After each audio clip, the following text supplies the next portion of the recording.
Avoir un tempérament multipotentiel, haut potentiel intellectuel, haut potentiel émotionnel, hypersensible, atypique, zébré, et trouver sa voie professionnelle, s'épanouir au travail, tout un monde.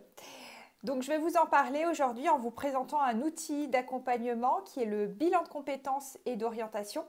Et ce bilan en fait va répondre notamment à trois besoins fondamentaux pour ces profils justement atypiques. Le premier besoin, c'est un accompagnement qui soit global, holistique, qui porte en fait sur toutes les dimensions justement à la fois croisant la personnalité et les compétences professionnelles. N'oublions pas que justement une tendance pour ces profils est la suradaptation, ce qui explique souvent notamment des parcours chaotiques, des fois avec des changements d'organisation, de structure, de métier, où on va justement finalement des fois complètement oublier ses besoins, ses valeurs, et pour correspondre à une certaine norme, développer ce qu'on appelle justement le faux self, la fausse personnalité qui n'est pas forcément nous et qui sur le long terme engendre justement mal-être au travail, malaise, voire épuisement, dépression, etc. Le deuxième besoin fondamental, ça va être justement d'avoir une compréhension de son parcours avec une perspective d'évolution future, justement une quête de sens. Donc on va avoir vraiment un travail en profondeur qui va passer par la connaissance de soi. On va aller effectivement descendre un petit peu dans toutes ces facettes et mettre en lumière justement les champs de force, les axes, les potentiels en fait que vous pouvez justement développer, même si vous ne les avez jamais vus, parce qu'il est toujours plus compliqué, même si on a une très bonne capacité d'analyse et d'introspection, d'aller voir en soi, que de travailler justement avec un consultant qui peut avoir un regard extérieur justement sur aussi l'histoire qu'on se raconte. Troisième besoin, ça va être d'avoir une méthode qui soit structurée. Donc finalement, on va avoir une méthode de travail organisée tout en étant finalement aussi créative et imaginative. On va vraiment travailler sur ces deux aspects. N'oublions pas que souvent les zèbres ont des pensées dites en arborescence, enfin plus particulièrement un mode de pensée divergent qui va faire qu'on va s'ouvrir à plein de potentiels, qu'on va avoir des fois plein d'idées, plein de projets, mais qu'on n'arrive pas forcément à les mettre en œuvre. Et là, on arrive effectivement sur ce sentiment de procrastination.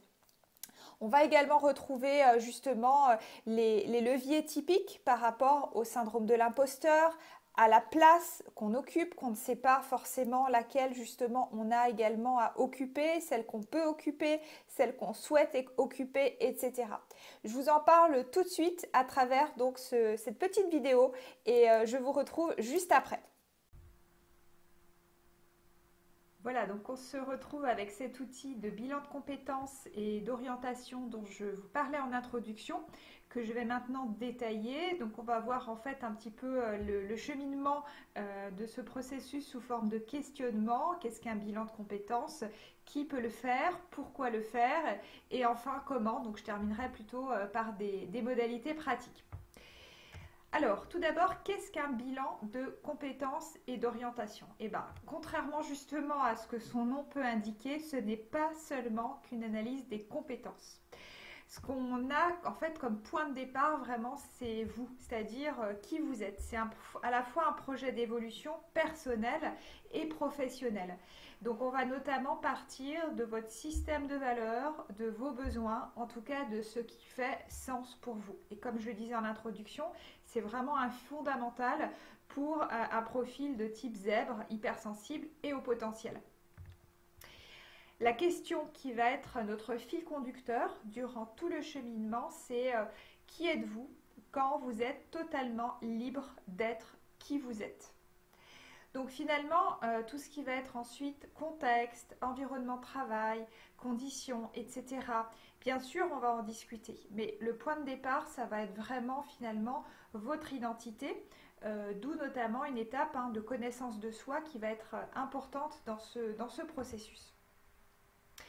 Ensuite, on va finalement croiser, donc on va regarder un petit peu ce que vous avez déjà fait comme parcours professionnel, vos expériences, les compétences associées bien sûr, et on va croiser ça avec aussi donc votre personnalité. Et le croisement des deux, ces points de jonction, ces passerelles, ça va être justement la définition de projets qui vont être les plus adaptés pour vous, qui vont vraiment en fait vous correspondre. Alors pourquoi le faire? Il y a plusieurs raisons. Alors cette liste n'est pas exhaustive, je donne un petit peu les grandes idées, sachant que des fois on peut avoir un objectif principal, des objectifs secondaires ou un petit peu un mélange de tout cela. Premier objectif, ça va être de prendre ou de reprendre en fait confiance en soi, connaissance de ses potentiels. Donc je réévoque, hein, mais souvent ce qui peut poser problème pour les profils de type zèbre, ça va être souvent le syndrome de l'imposteur. Donc on ne se sent pas légitime, on ne se sent pas à sa place. Tout d'abord, on ne sait pas forcément non plus quelle place on a à prendre puisqu'on a tendance à se suradapter. Et donc il y a ce questionnement-là finalement, mais qu'est-ce que je peux faire? Tout simplement. J'ai jamais eu ce regard-là extérieur à moi qui s'extrait en fait de mes jugements, de mes pensées, de mes croyances. Et ça, c'est un petit peu le rôle que joue finalement l'accompagnant, le consultant dans le bilan de compétences. Ça va être ça, de poser un autre regard objectif, plus objectif que les histoires qu'on peut se raconter, hein, finalement, sur voilà, notre valeur finalement et notre légende personnelle. Deuxième objectif, pour les demandeurs d'emploi, donc bien sûr, ça va être un accompagnement à la recherche d'emploi. Bien sûr, il n'est en aucun cas attendu comme résultat de décrocher un poste à la fin du bilan de compétences. Hein. On ne fait pas les choses à votre place. On vous y accompagne, on peut vous y préparer, notamment par l'élaboration de votre dossier, qui va aussi permettre voilà, d'être une base en fait solide pour constituer votre curriculum vitae et ensuite en parler en entretien professionnel. Et de toute façon, il va y avoir justement une mise en relation aussi avec des professionnels qui exercent le métier, les métiers qui vous intéressent, qu'on aura définis ensemble. Et donc ça permet aussi d'ouvrir un petit peu les horizons. Découvrir de nouveaux métiers qui n'étaient pas forcément celui ou ceux qu'on a principalement occupés jusqu'à présent. Voilà, élargir un petit peu sa zone de connaissance au niveau professionnel. Il peut y avoir un objectif de reconversion professionnelle. Donc ça, effectivement, beaucoup de personnes actuellement ont déjà un parcours assez lointain, hein, plusieurs années souvent d'expérience dans un domaine particulier.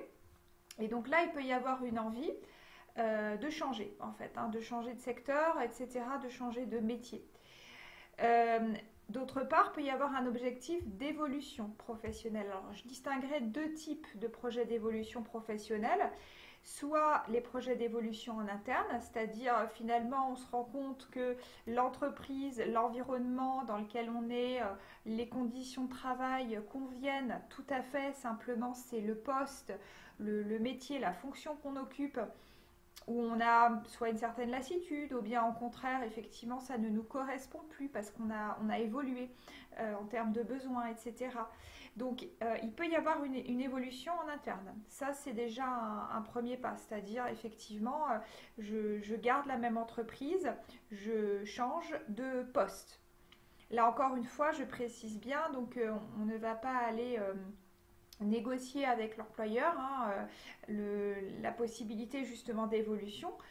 Par contre, on va avoir des éléments tangibles, objectifs, concrets, hein, basés justement sur les postes de travail dans l'entreprise où potentiellement, effectivement, il serait susceptible de faire une demande d'évolution.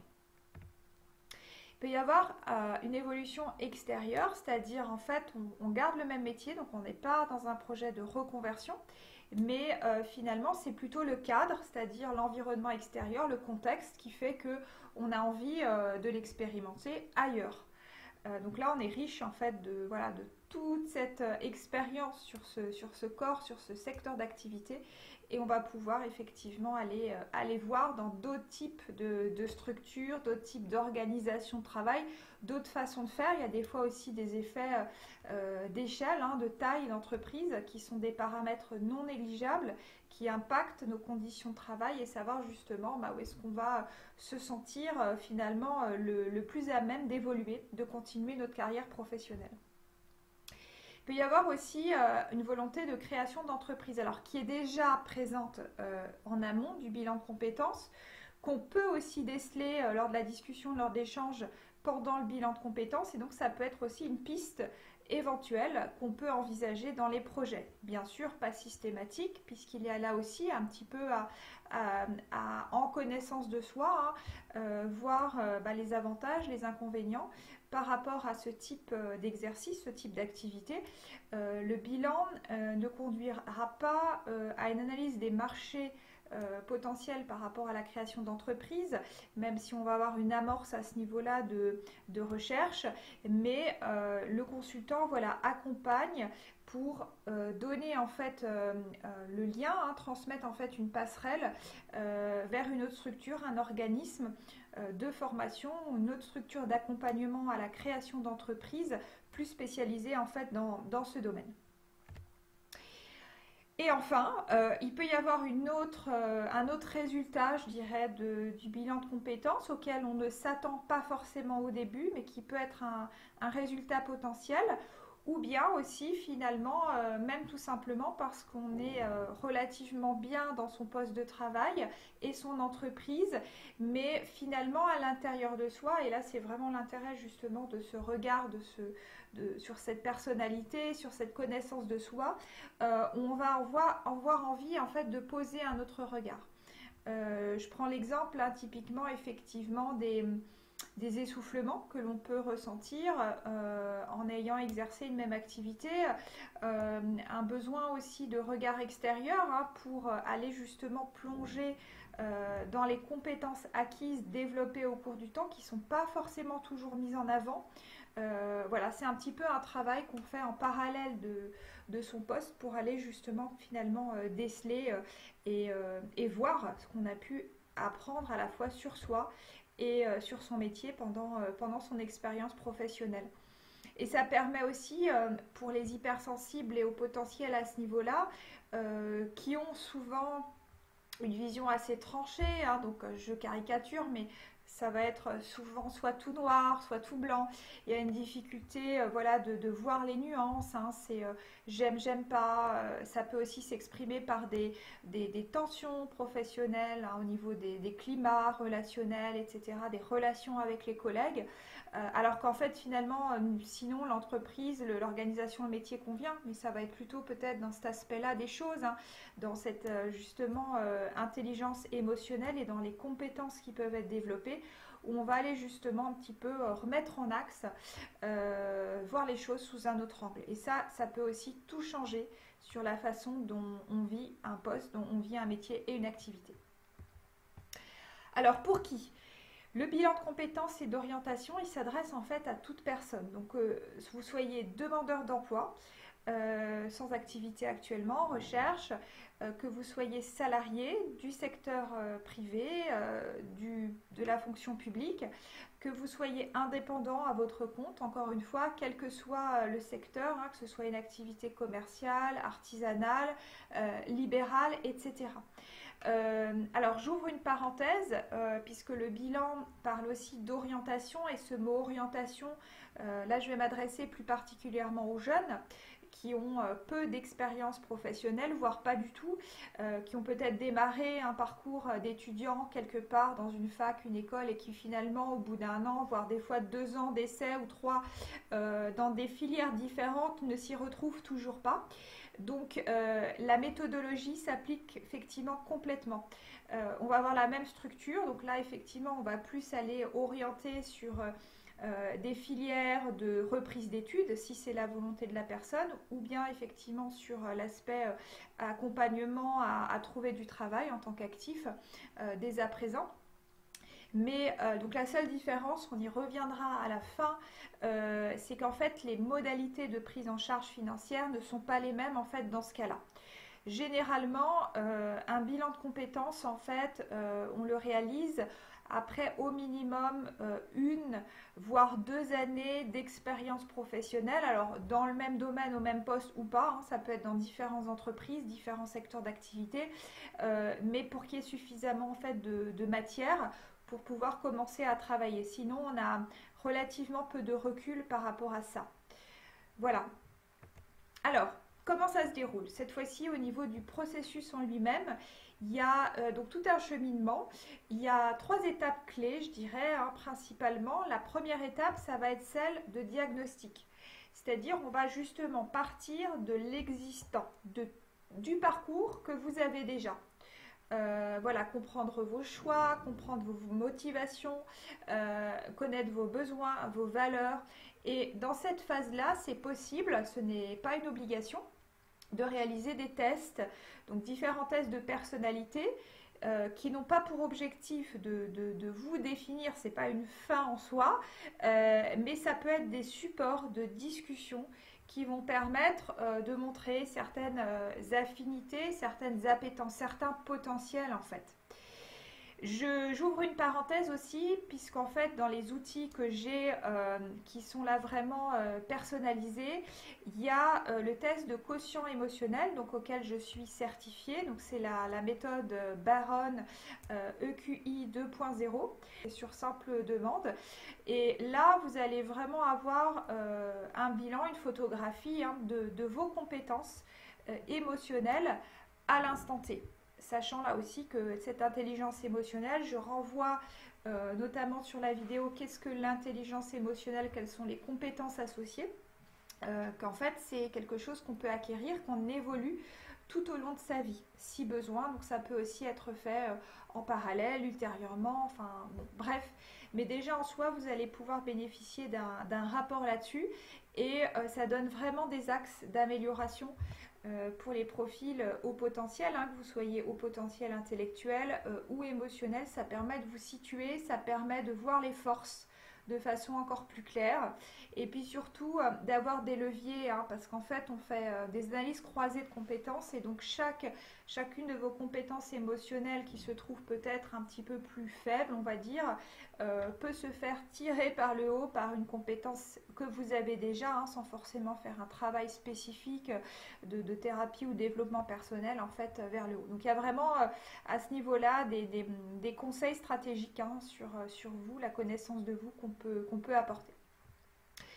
Deuxième étape, ça va être la phase d'analyse. Donc, ayant ce diagnostic-là un petit peu en base, en première étape, on va pouvoir commencer à rechercher, à identifier un petit peu par effet d'entonnoir, c'est-à-dire on part vraiment large, hein, le champ des possibles qui est ouvert, et on va aller retenir 4-5 pistes environ, 4-5 métiers avec les secteurs d'activité correspondants, professionnels qui potentiellement peuvent vous correspondre.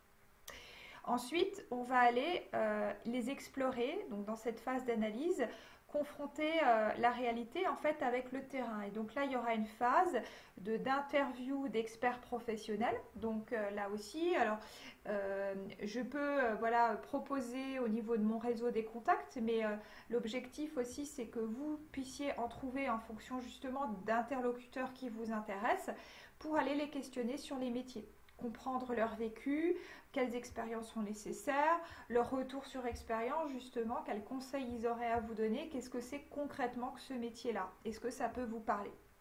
Et à la fin, on va arriver sur la phase de synthèse.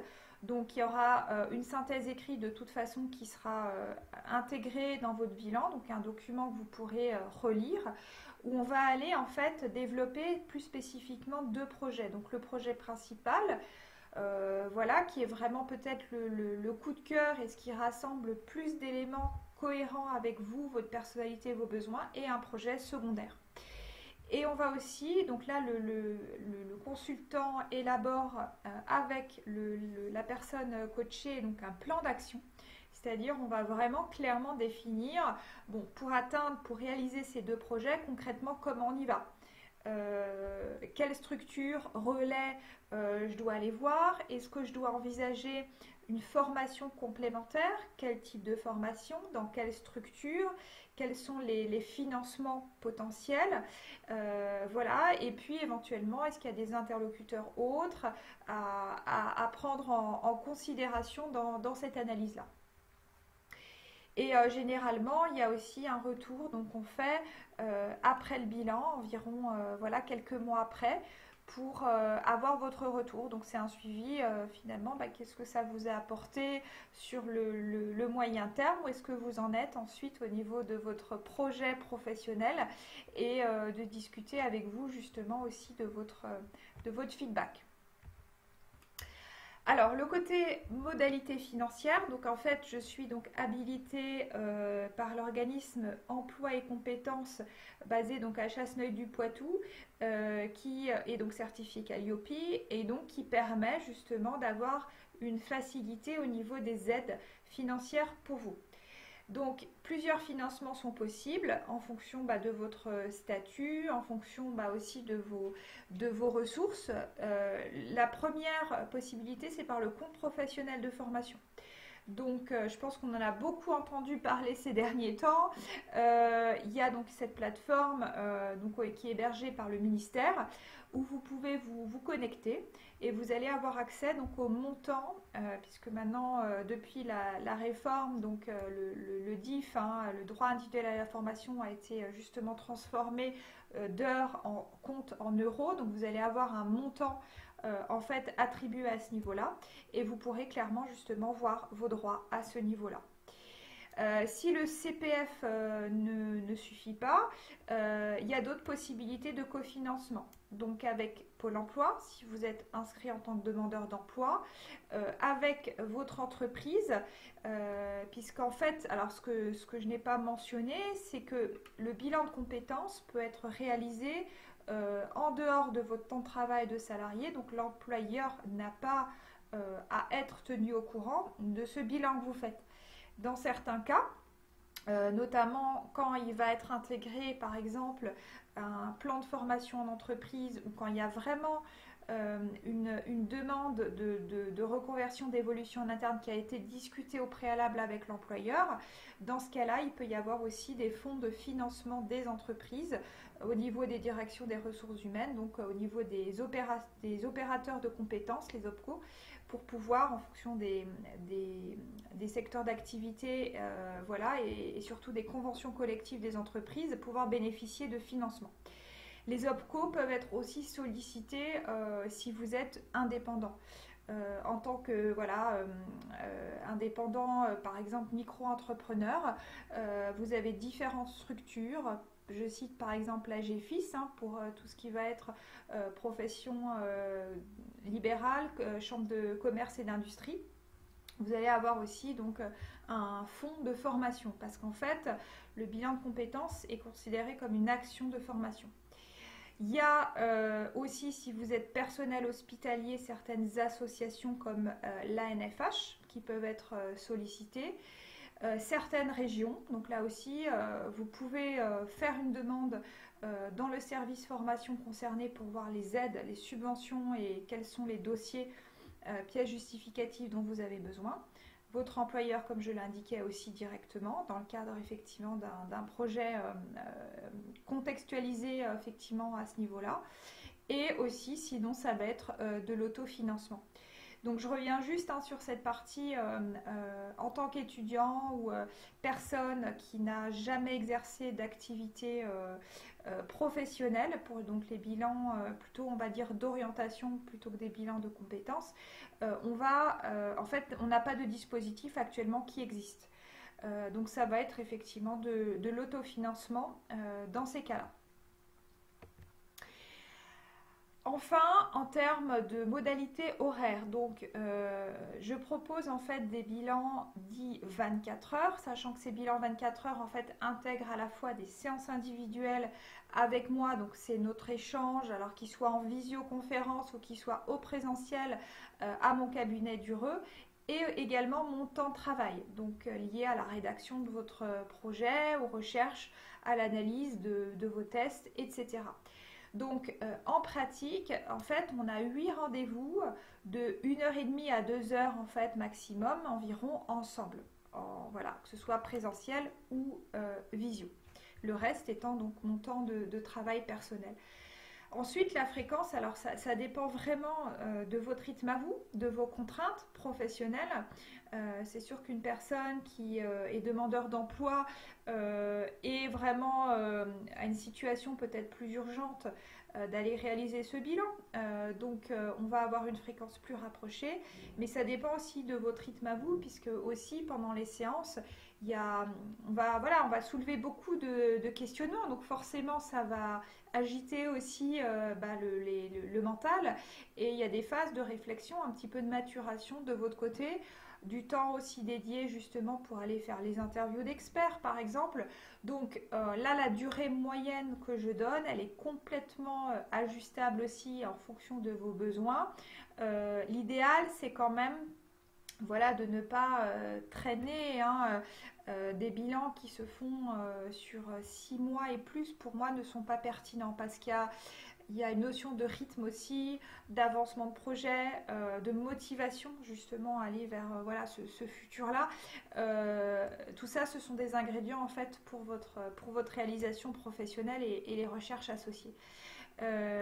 Petite information pratique autre aussi, quand vous allez avoir donc votre inscription sur votre compte professionnel de formation, donc il y a plusieurs étapes. Bien sûr, je vous donne la procédure à suivre, et puis il y a une convention effectivement qu'on établit entre vous et moi qui fixe le fonctionnement, etc. Mais en fait, il y a également le droit de rétractation, droit de la consommation, hein, de 14 jours à partir du moment où vous allez déclencher votre demande d'inscription, et le temps va pouvoir vraiment poser la première séance et commencer à travailler en pratique. Voilà, donc c'est aussi un temps à intégrer pour vous, voilà, pour votre travail. En tout cas, dans tous les cas, moi je reste complètement donc joignable par téléphone, donc je vais vous remettre mes coordonnées sous la vidéo, par mail également. Sachez qu'il y a toujours un entretien préalable qu'on fait tous les deux, hein, le consultant et puis le personne coachée, parce qu'il y a besoin aussi de savoir justement si ça match pour vous, si vous retrouvez voilà, dans ce que je peux vous proposer, dans cette spécificité aussi sur cet accompagnement-là. Et cet entretien donc, est complètement sans engagement, gratuit, peut se faire voilà, par téléphone, par visio.